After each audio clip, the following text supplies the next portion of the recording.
Hi, my name is David, I'm a magician, and if you're one of the many new subscribers, thank you for joining me as we talk, perform, and explore magic on what should be a fairly regular basis. If you're here for more Flawless related videos, well, sit tight, I've got more of them coming down the pipeline. Until then, sit back, relax, and enjoy some of my magic. Today we take a trip down Nostalgia Lane as I perform a routine consisting of two tricks.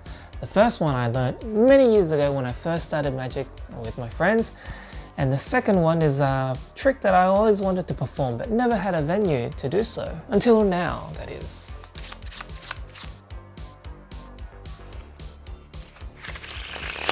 Growing up in the 90s, I severely enjoyed the Teenage Mutant Ninja Turtles. There's just something about them that appealed to me, so I thought why not combine that with my love of magic. I've got a deck of cards here, naturally, so if you give it a cut, you find a Ninja Turtle. In this case, it's a Raphael. Raphael's an angry, tough, angsty one, and as a kid, I didn't really relate to him growing up. I think because I was just a kid and not yet an angsty teenager. Although I do enjoy those size, they're pretty awesome looking, although kind of impractical.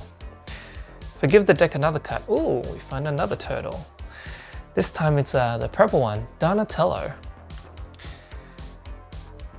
I really enjoyed Donatello's smart, inventive mind, and his weapon of choice, the bow staff, was really awesome. I mean, who could resist that? And it was really easy to use at home too.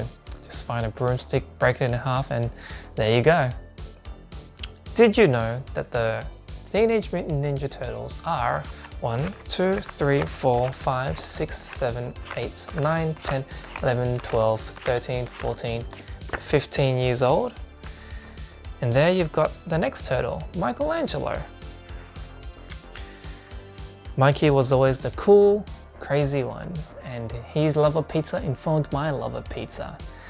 And I couldn't eat a whole cheese pizza by myself though. I needed meat on it before I could eat it all by myself. And those nunchucks are really awesome, although I never had any nunchucks growing up, and still don't. Oh well. Which leaves us with one turtle, the leader. If we give the deck a little shoot, look at that. Leonardo appears, the leader. My favorite color is blue, and because of that, I was instantly drawn to Leonardo.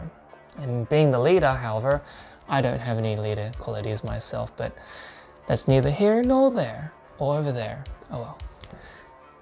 But those two swords are really awesome. But now we've got the family, and we can move on to the next part. Now that we have the turtles, I can tell you a story about the time Shredder beat the Ninja Turtles. But before we get into this episode, we need a card. A mystery card, which will be that one. We'll come back to that later on.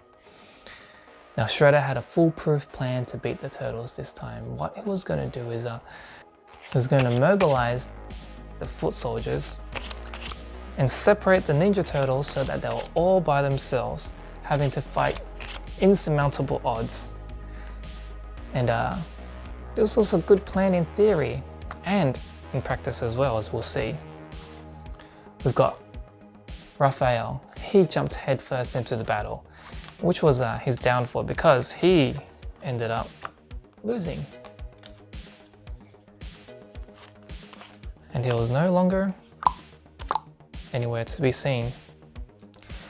Donatello. He was too fixated on his inventions that he, well, lost sight of what was important, his brothers. And he got swept away and lost. Michelangelo fared pretty well against the odds, as we might be surprised, but Shredder's surprise appearance caught him off guard and he too got swept away and lost as well. Which left Leonardo, the leader. He fought valiantly. He fought well, but he didn't fight enough and he too lost. So now the turtles were gone. What could be done? Who could save them? How can they be helped? Well, that's where this little mystery card comes in. This is not just any mystery card, this is a piece of cheese. And if we take this cheese and wave it over the pack and let the smell permeate over the deck, we'll find someone shows up. Not just anyone though. This is Master Splinter. Now Master Splinter took the cheese, ate it, and was full, and he was ready to help out and find his family. And he did it in the most wisest of ways. We're spelling his name S-P-L-I-N-T-E-R. We find Donatello. Now Donatello was a bit more wiser this time. He made an invention that would bring out one of the turtles. In this case, it was Raphael, the red angsty one. Now it's his turn to find one of his brothers. He did it in the way he could, loud and by yelling his name. Michelangelo was the one he wanted to find. M-I-C-H-E-L-A-N-G-E-L-O. Michelangelo. And that's how he found him. Which meant Leonardo was left. They searched high and low, wherever they could, and they beat up a lot of foot soldiers along the way. And just when they thought they could find Leo, Shredder shows up, and it was boss time.